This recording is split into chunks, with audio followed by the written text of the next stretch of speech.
하나님의 말씀 고린도전서 11장 23절에서 29절 말씀입니다.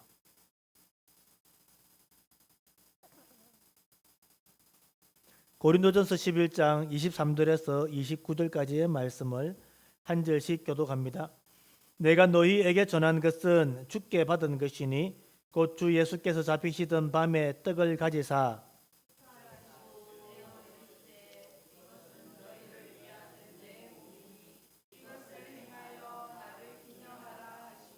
식후에 또한 그와 같이 잔을 가지시고 이르시되 이 잔은 내 피로 세운 새 언약이니 이것을 행하여 마실 때마다 나를 기념하라 하셨으니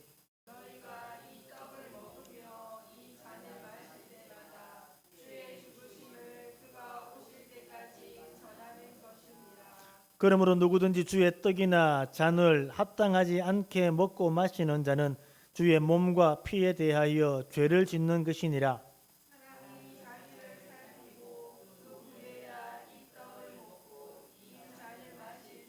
함께 봅니다. 주의 몸을 분별하지 못하고 먹고 마시는 자는 자기의 죄를 먹고 마시는 것이니라. 아멘. 오늘 우리는 성찬 예식에 참여하게 됩니다. 여러분 앞에 두 가지가 놓여졌습니다. 떡 그리고 잔입니다. 떡은 아주 작은 한 조각이고 잔도 또한 그렇게 아주 작은 양을 가지고 있습니다. 배를 채우기에는 터무니없이 부족합니다. 그럼에도 불구하고 이 성찬을 만찬이라고 표현합니다. 잔치상이라고 표현합니다. 너무 조금 주면서 세상 기준으로 보면 이게 뭐냐고 보잘것없을 것 같습니다.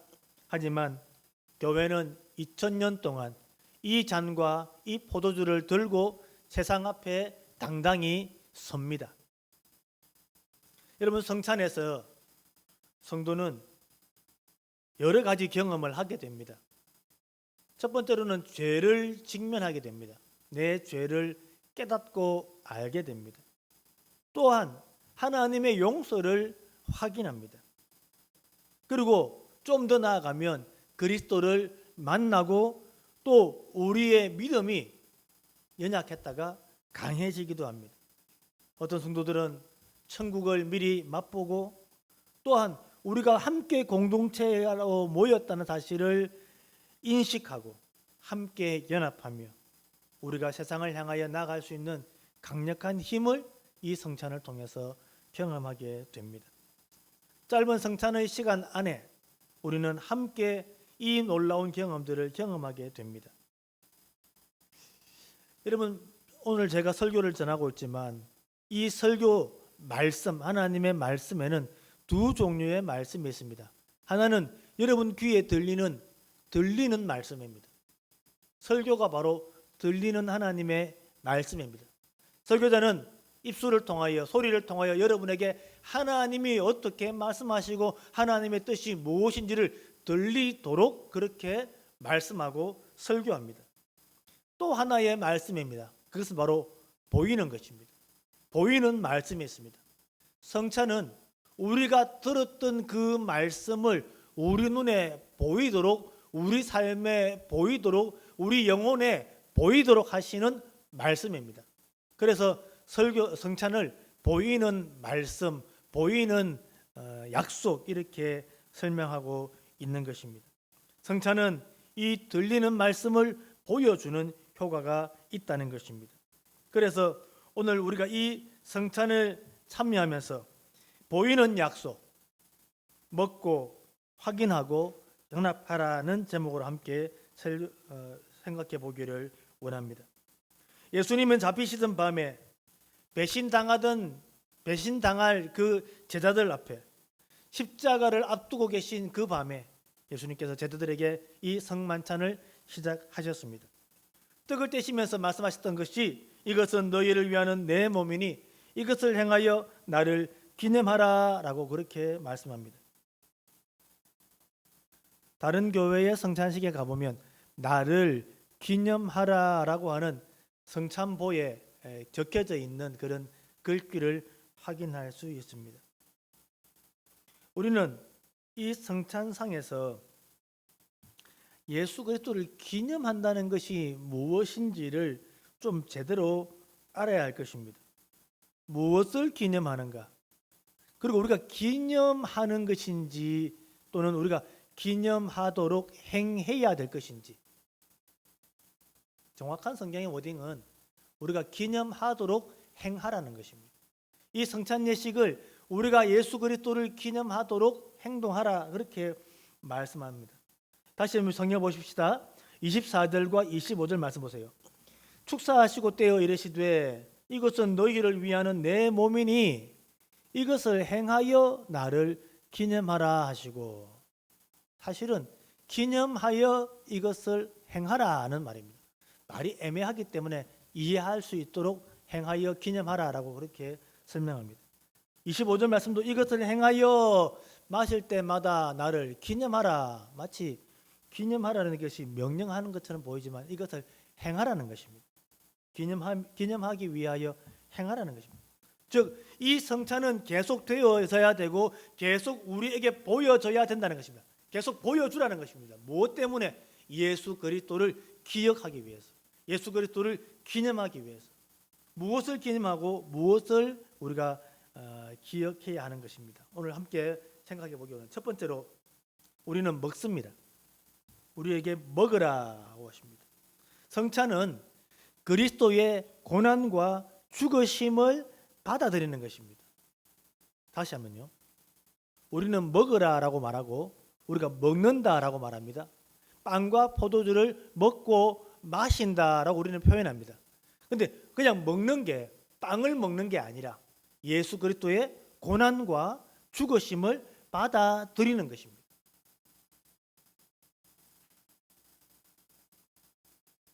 성찬을 설교할 때에 예수님의 몸이라고 표현합니다. 이것은 너희를 위하는 내 몸이니라. 빵을 주면서 이것은 너희를 위한 내 몸이니라 그러지 않습니까?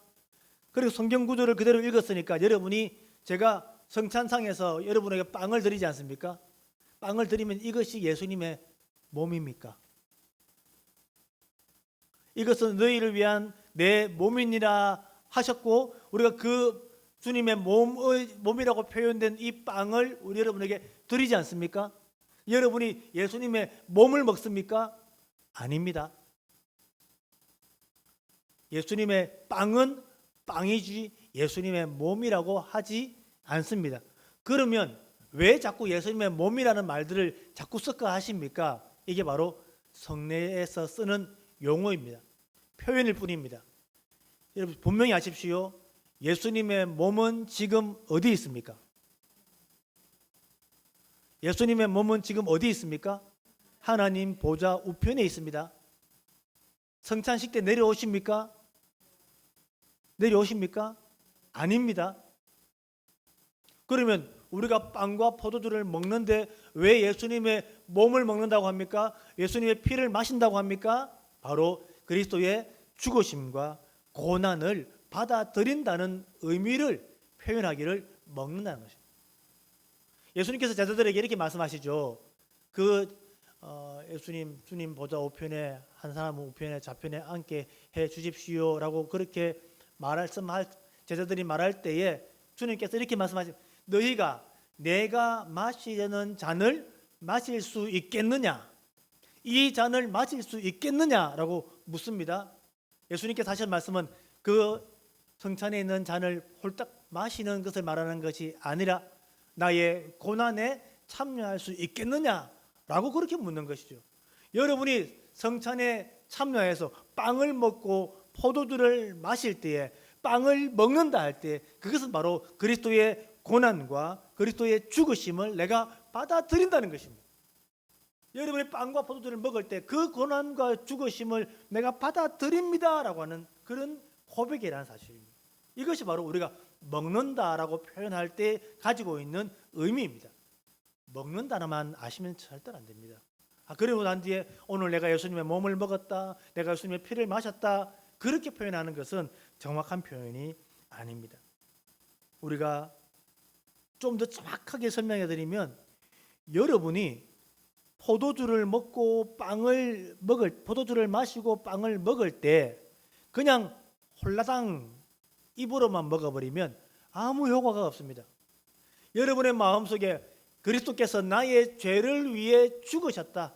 즉 내가 죄인이고 나의 죄는 내가 죽을 만큼 심각한 죄라는 사실을 깨달아야 합니다. 그리고 그것을 고백해야 합니다. 그럼 그 고백으로 빵과 포도주를 먹을 때 믿음으로 하나님의 약속을 받아들이게 되는 것입니다. 그 믿음을 받아들일 때에 누가 역사하십니까? 우리 가운데 계신 성령 하나님이 여러분의 믿음을 확인하시고 그 믿음과 함께 여러분의 영혼을 끌어올려서 하늘에 계신 하나님 보좌 우편에 계신 그리스도의 그 성찬상으로 우리를 이끌어 올리십니다. 그리고 우리가 그 몸에 연합하고 그 몸과 하나 되는 하늘에 있는 그 놀라운 잔치에 우리가 하나 되는 경험을 하게 하시는 것이 성령님께서 역사하시는 것입니다. 교회들마다 성찬식을 하는 분위기가 다릅니다. 어떤 교회는 아주 웅장한 파이프 오르간을 확 켜시면서 10,000명이나 되는 사람들이 찬송을 울리면서 그렇게 성찬식을 아주 엄숙하게 먹고 마실 때가 있지 않겠습니까? 그런 데 한번 참석해 보면 감동이 막 흐를 것 같아요. 그러다가 우리 교회 와서 앉으면 조그마한 예배당에서 적은 사람의 모이들이 모여서 먹을 때 좀 분위기가 안 산다, 은혜가 좀 떨어진다. 여러분, 그것은 아주 큰 착각입니다. 어느 곳에 가든지 사람의 수, 인도하는 집례자의 나이, 연령, 나이, 은혜 또는 경험 다 차이가 나지만 변하지 않는 것이 있습니다. 어느 성찬식에 가도 변하지 않는 것이 있습니다. 그것은 바로 예수 그리스도의 고난과 죽으심이 선포되는 것, 그리고 그것을 믿음으로 받아들이는 사람. 그래서 그 믿음으로 성찬을 받아들이고 먹고 마시는 사람들 속에 하나님의 역사가 일어나게 되는 이 사실은 어느 곳에 가든지 변함없이 일어나게 되는 것입니다. 그래서 선포된 하나님의 말씀과 하나님의 약속은 변함이 없습니다. 하지만 성도의 영적인 상태, 성도의 믿음의 상태, 성도가 하나님 앞에 살아가는 삶의 형태가 차이가 나기 때문에 성찬식의 감격과 은혜도 서로 차이가 나게 되는 것입니다. 예수님은 성경을 통해 이미 약속하셨던 그 몸이 바로 주님의 몸이라고 하는 사실을 알려주고 있습니다. 이사야 53장 4절에서 6절까지 말씀 보시면 그는 실로 우리의 질고를 지고 우리의 슬픔을 당하신다. 그가 찔리는 것은 우리의 허물 때문이고 그가 상하는 것은 우리의 죄악 때문이다. 그가 징계를 받음으로 우리가 평화를 누리고 그가 채찍에 맞음으로 우리가 나음을 받았도다. 우리는 다 양 같아서 그릇 행하여 각기 제 길로 갔거늘 여호와께서는 우리 모두의 죄악을 그에게 담당시키셨도다. 그 말씀대로 예수님께서 우리 모두의 죄를 예수님의 몸에 짊어지시고 담당하시고 죽으셨다는 사실입니다. 그것이 바로 우리의 죄에 대한 모습인 것입니다. 주님께서 또 말씀하십니다. 나는 하늘에서 내려온 살아있는 떡이니 사람이 이 떡을 먹으면 영생하리라. 내가 줄 떡은 곧 세상의 생명을 위한 내 살이니라. 주님께서 오늘 우리에게 우리의 죄를 위해 십자가에 못 박혀 죽으시고 그리고 부활하시는 그 사건을 통해 우리가 죄인이라는 사실을 드러내시고 고발하시고 그러나 우리의 죄 문제를 해결할 수 있는 방법이 있다는 사실을 우리에게 선포해 주심으로 말미암아 은혜로 찾아오게 되는 것입니다. 마태복음 26장 26절 말씀을 보시면 그들이 먹을 때에 예수께서 떡을 가지사 축사하시고 떼어 제자들에게 주시며 이르시되 받아서 먹어라. 받아서 먹어라. 이것은 내 몸이니라 하셨습니다. 받는다는 게 무엇입니까? 단순히 입으로 삼키는 것이 아닙니다. 이것은 우리의 고백입니다. 우리가 그것을 받아들인다는 것입니다. 우리가 그것을 인식했다는 것입니다. 우리가 그것을 믿는다는 것입니다. 예수님께서 나를 위해 고난 당하셨다는 사실을 받아들이는 것입니다. 예수님께서 나를 위해 죽으셨다는 사실을 받아들이는 것입니다. 그 고난이 내 고난의 자리에 대신 들어와서 주님께서 내 대신 십자가에 지셨다는 사실을 받아들이는 것입니다. 이 말은 내가 내 죄에 대하여 슬퍼하고 아파한다는 사실을 드러내야만 합니다. 말만 고난당하셨다는 것이 아니라 내 죄에 대한 끔찍하고도 고통스러운 그 고통이 있음을 드러내는 것입니다. 주님께서 우리를 위하여 이 잔을 주셨다는 사실을 기억하시기 바랍니다. 오늘 예수님을 먹는다 할 때 바로 예수님의 고난과 십자가를 우리가 받아들인다는 의미가 될 것입니다. 사랑하는 여러분, 예수님의 고난과 죽음이 여러분에게 생명이 될 것입니다. 우리가 아무리 성찬에 참여해서 빵을 2개, 3개를 먹는다고 할지라도 우리 안에 이 받아들임이 없으면, 이 믿음에 대한 인식이 없으면, 이 주님의 고난에 대한 경험이 없으면 아무 효과가 없습니다. 하지만 성찬에 비록 참여하지 못한 어린 아이나 또는 세례를 받기 전에 있는 성도였다 할지라도 그가 하나님의 은혜 안에서 이 약속을 믿으면 비록 육체에 빵은 들어가지 않지 몰라도 이미 믿음으로 그 놀라운 은혜에 연합할 수 있음을 우리는 알고 있다는 사실입니다. 성찬에서 먹는다는 것 무엇입니까? 예수님이 나를 위해 고난당하셨다는 사실과 그 사실을 받아들이는 것입니다. 나를 위해 죽으셨다는 그 사실을 받아들이는 것입니다. 그 고난이 내 고난의 자리에 대신 들어오셨다는 사실을 받아들이는 것입니다. 두 번째로 우리는 성찬에서 확인해야 합니다. 우리는 성찬에서 반드시 확인해야 합니다. 성찬은 그리스도로 인해 죄의 용서와 영원한 생명이 있다는 것을 확인하는 것입니다. 성찬은 복음 약속을 인치는 표입니다. 여러분, 우리가 집을 사고 팔 때 제일 중요한 게 뭡니까? 계약서잖아요. 계약서에 쌍방에 도장이 찍혀 있으면 이것이 계약이 완료된 것이고 채무자와 채권자가 있고 누가 누구에게 소유권을 넘겼는지에 대한 그 종이 한 장이 표로 인으로 우리에게 드러나게 되는 것처럼 오늘 우리에게도 계약, 하나님과 우리 안에 약속이 있습니다. 그것이 바로 복음의 약속을 표하는 것이죠. 우리가 이 성찬에 참여하여서 먹을 때 우리는 분명히 이것을 확인하게 되는 것입니다. 여러분, 주보 3페이지 맨 아래쪽을 보십시오. 주보 설교 요약 페이지 맨 아래쪽에 보십시오. 여기 보면 복음의 약속이라는 문장이 있습니다. 찾으셨습니까? 함께 읽어봅시다. 시작. 그리스도께서 십자가 위에서 이루신 단번의 제사 때문에 하나님께서 우리에게 죄의 용서와 영원한 생명을 은혜로 주신다. 이게 약속입니다. 그리스도께서 십자가 위에서 이루신 단번의 제사 때문에 하나님께서 우리에게 죄의 용서와 영원한 생명을 은혜로 주신다. 이 사실을 우리가 확인하는 것입니다. 예수님은 오늘 성경 고린도전서 11장 25절 말씀에 식후에 또한 그와 같이 잔을 가지시고 이르시되 이 잔은 내 피로 세운 새 언약이니, 이 잔은 내 피로 세우는 새 언약이니, 이것이 바로 새 언약, 약속이라고 하는 것입니다. 여러분, 피는 언약을 완성합니다. 구약에서 모세가 하나님과 언약을 다 맺고 난 뒤에 그때 피를 뿌려서 그 언약을 확정했습니다.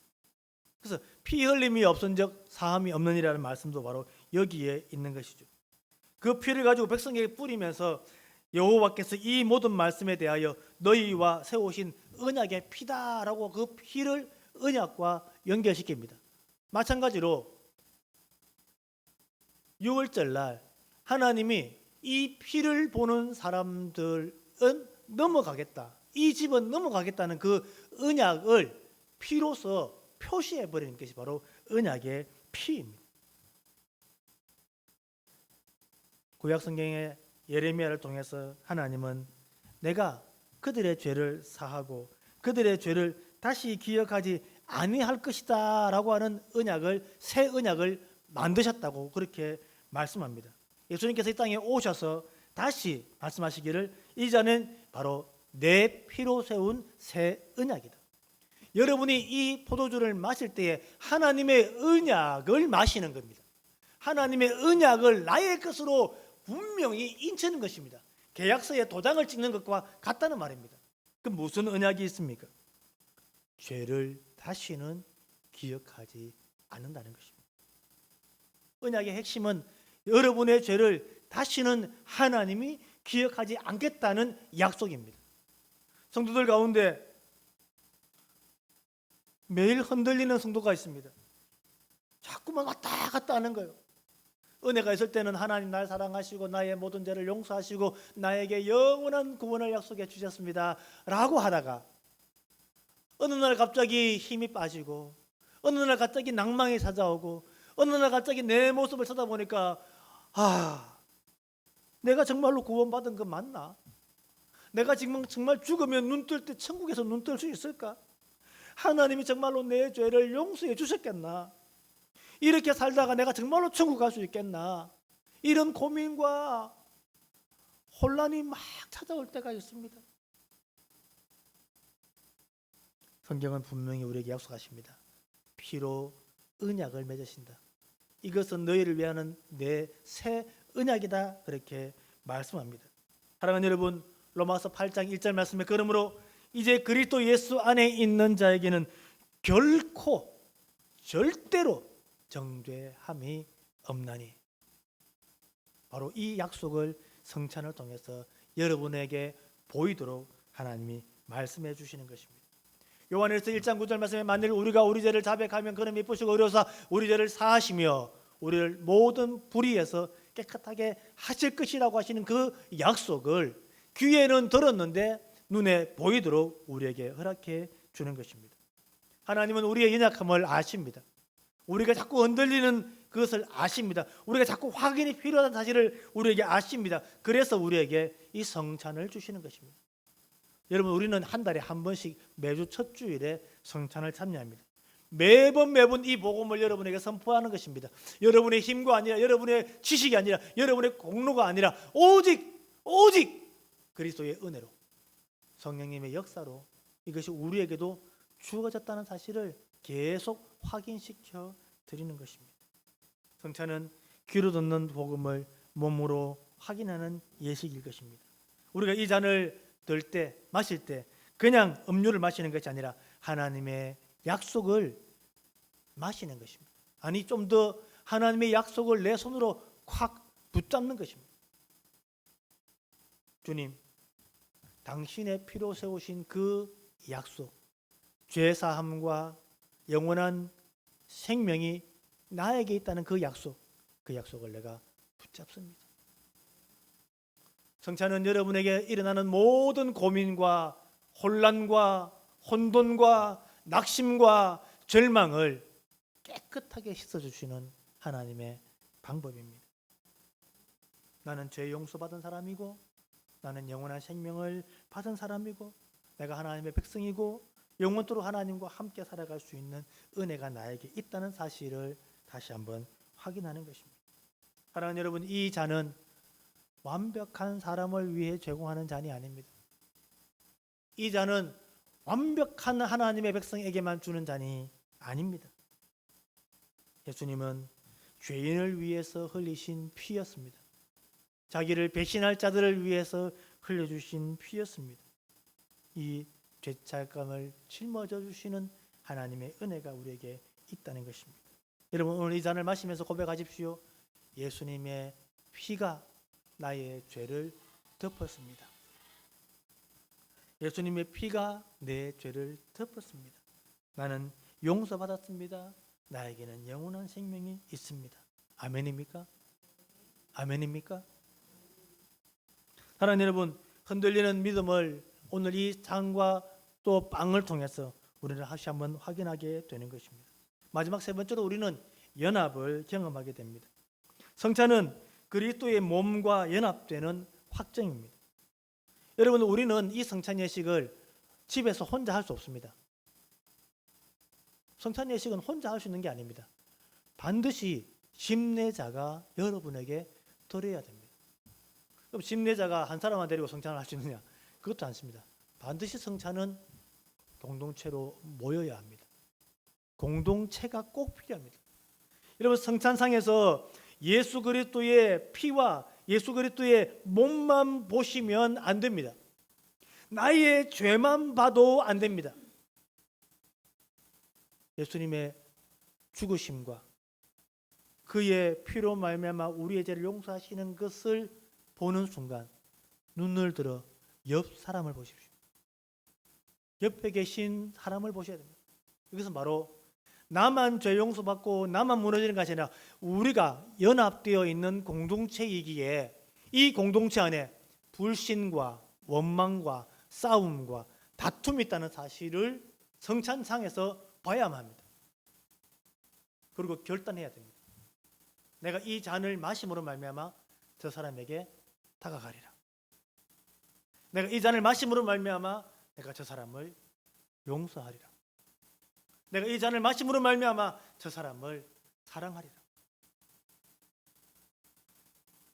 성찬상에서 우리는 연합을 이룹니다. 제일 먼저는 그리스도의 몸과 연합이라고 하십니다. 그건 제가 설교 전반에 설명을 드렸죠. 성찬상에서 임하시는 성령 하나님께서 우리의 믿음을 통해 우리가 믿음의 눈으로 믿음의 손으로 이 성찬을 받을 때에 성령께서는 그 믿음을 보시고 우리의 영혼을 끌어올려서 하나님 보좌 우편에 계신 그리스도의 몸과 실제적으로 분명히 확실히 연합시켜 주시는 그 연합이 있습니다. 그래서 우리가 연합한다는 사실입니다. 가장 중요한 게 그리스도의 몸과의 연합입니다. 두 번째로 우리는 성도들 사이의 연합이 일어나야 된다는 사실입니다. 고린도전서 10장 16절 17절 말씀을 한번 봅시다. 고린도전서 10장 16절 17절 말씀입니다. 우리가 축복하는 바 축복의 잔은 그리스도의 피에 참여함이 아니며 우리가 떼는 떡은 그리스도의 몸에 참여하는 것이 아니냐. 조금 전에 설명했던 그리스도의 몸에 연합하는 것입니다. 다음 17절. 떡이 하나요 많은 우리가 한 몸이니 이는 우리가 다 한 떡에 참여함이라. 우리가 같은 그리스도의 몸에 연합하는 그 순간 우리 모두가 다 지체가 되고 우리 모두가 다 한 몸이 되었다는 사실을 발견해야 되는 것입니다.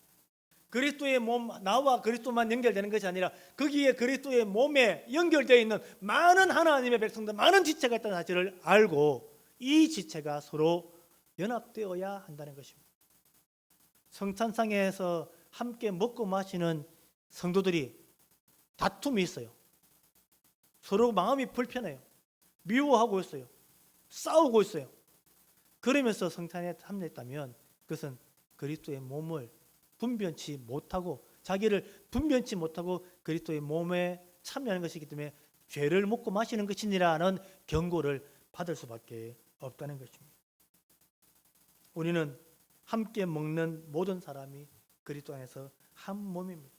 여러분, 그래서 성찬상에 세례를 받지 않는 분들을 이 빵과 포도주를 드리지 않는 거예요. 성찬을 베풀 때에 반드시 성찬에 참여할 수 있는 분인지 아닌지를 확인해야 될 이유가 여기에 있습니다. 왜냐하면 우리가 이 성찬을 먹을 때 마실 때 그것을 살피지 않으면 우리의 연합이 이 성찬에 참여하는 모든 사람들과 함께 한다는 사실을 우리는 알기 때문입니다.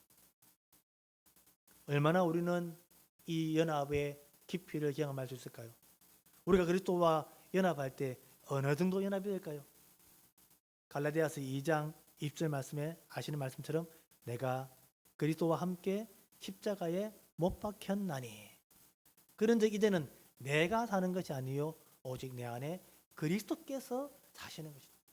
이제 내가 육체 가운데 사는 것은 나를 사랑하사 나를 위하여 자기 자신을 버리신 하나님의 아들을 믿는 믿음 안에서 사는 것이다. 이 말씀이 의미하고 있는 바는 내가 성찬에 참여할 때에 나는 죽습니다.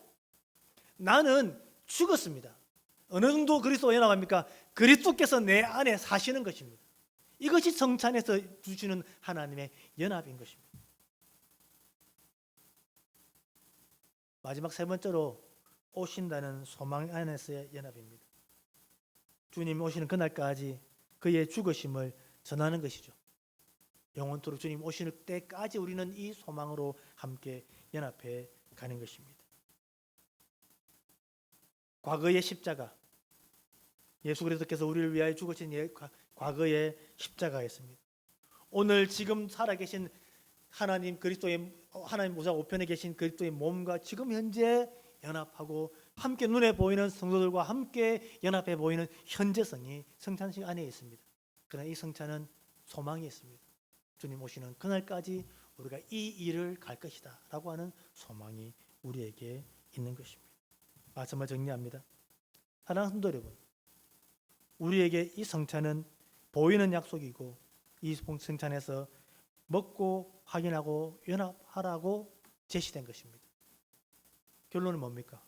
여러분, 이 성찬 앞에 나오십시오. 이 상 앞으로 나오십시오. 이 주님 앞으로 나오십시오. 나의 죄를 고백하고 내가 얼마나 끔찍한 사람이었는지를 하나님 앞에서 고백하고 하나님의 약속을 확인하는 것입니다. 그럼에도 불구하고 그리스도의 십자가와 그리스도의 죽으심이 나의 죄를 용서하셨고 나에게도 영원한 생명을 허락해 주셨다는 것입니다. 뿐 아니라 옆에 있는 성도들을 함께 보십시오. 내가 저분들을 사랑하리라. 내가 저분들을 섬기리라.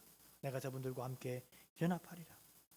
그렇게 믿음으로 나아가는, 그리하여 참된 성찬에 참여하는 저와 여러분이 되시기를 주님의 이름으로 축원합니다. 아멘.